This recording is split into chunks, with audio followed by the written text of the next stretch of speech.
welcome back to my videos. Ignore the mic here. It just seems to be that I can't get the distance quite right without it touching my clothes and sounding weird. So today I want to talk about deload weeks. This is something I haven't really done on purpose.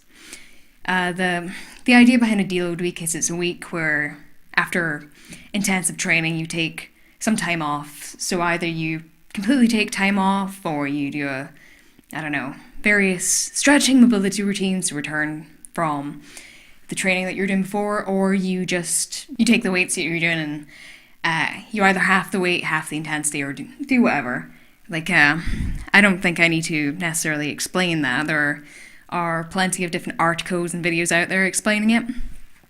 So basically this week I decided, what day is it today? It's Saturday. This upcoming week, no, it's Sunday. No, it's Monday. Ignore that.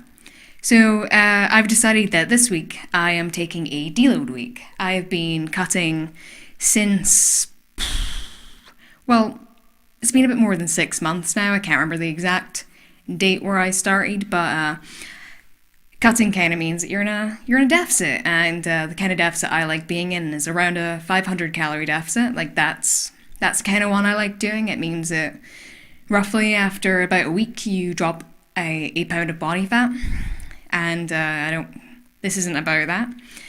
But from what I've been reading, if you're in a deficit and you're training pretty hard, you're probably going to need to take more deload weeks, and I have not done any on purpose. So what basically happened was I was training really intensely, and personally when I'm cutting, I don't like to go really, really low in training volume. I like to just do what I was doing and see how my body reacts to that, and if I feel like it's a bit intense, I scale it back that workout and just basically go on my energy, because there are some days where it's not just a mental type problem, it is purely physical, where I just can't lift the weights, or I just don't have that, oomph in a workout. And sometimes you have bad days and whatever. And for the most part, I've done pretty well. And since I'm approaching, the reason why I've been cutting so hard and trying to get in the best shape I've ever been, I would say I am in the best shape I've ever been. I'm certainly feeling all around stronger, and from the pictures I've seen, I'm definitely all around leaner too, which is fun. I am leaner at a higher body fat. I am leaner at a higher body weight than I've ever been before, which is that's fun. It definitely means that I've gained muscle. Yeah. On top of my regular training, I've been doing resistance stretches every morning, and I just wanted to see what I could do. I've been doing different grease the groove style training things, just very gradual. I started doing pull-ups because I felt like I wanted to get stronger on pull-ups, so I started doing them. And I started off with doing as many sets as I could to get 10 reps, which doesn't sound like a lot of reps, especially if that's in a day, but this is something that I was doing every day. So you tailor back your volume, you try to make it easy enough that you could do it every day.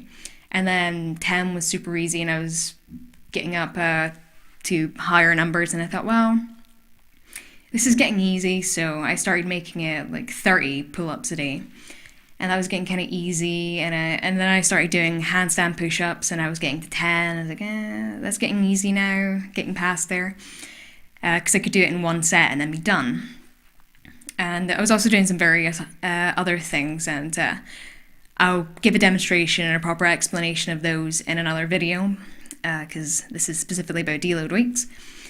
So I got to the point where I was doing 10 pull-ups in a row with 21 pounds, and same with handstand push-ups. I was doing it with ankle weights on, and of course I was doing all the other things I was doing. And yesterday I hit a wall. I started noticing that my regular training was now suffering. I didn't have any energy, and normally I'm the kind of person that is full of energy, so much drive to do things. You basically can't get me to sit down. the majority of the day I am stood up, I am moving around, which is probably why I have to eat so much to be in a 500 calorie deficit. I am constantly moving. So yesterday I felt a bit off and I was like, well, I should maybe do a deload.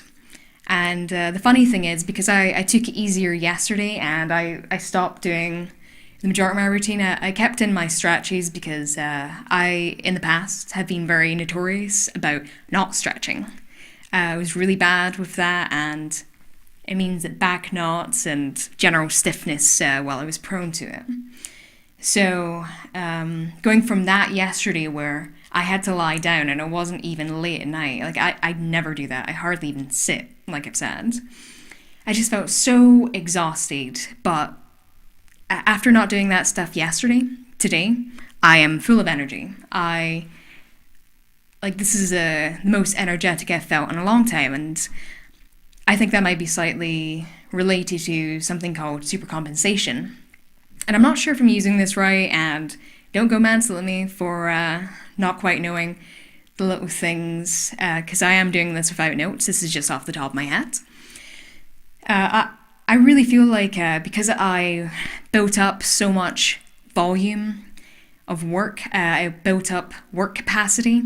Now that I'm not doing that work, my body is primed to be able to do that, and I have massive reserves of energy. So I am very much looking forward to my training this week on Wednesday, Friday, and Sunday to see how much of a difference it's made, and hopefully give some people a break, because I have been very energetic to the point of being slightly hyper. So I've been hyperactive today, and most other people I know don't have, like especially in their 20s, don't have bounds of reserves of energy and want to climb trees, want to run around. It's like, no, I'm going to do some breakdancing now. No, I'm going to do this. Or just wanting to do a bunch of things. And excuse me for a second. I apologise for the mic not being held properly and maybe the distortion in the sound, but I happen to have a little guy here that was meowing at me and wanting to be in the video. So, yeah, I guess I can wrap up this video here then. And me and Skinny will see you next time, because I doubt I can get rid of this guy. So, remember to like, subscribe, and comment. I'll put up my Instagram account name, and that is where I put the majority of frequent posts. So, say goodbye.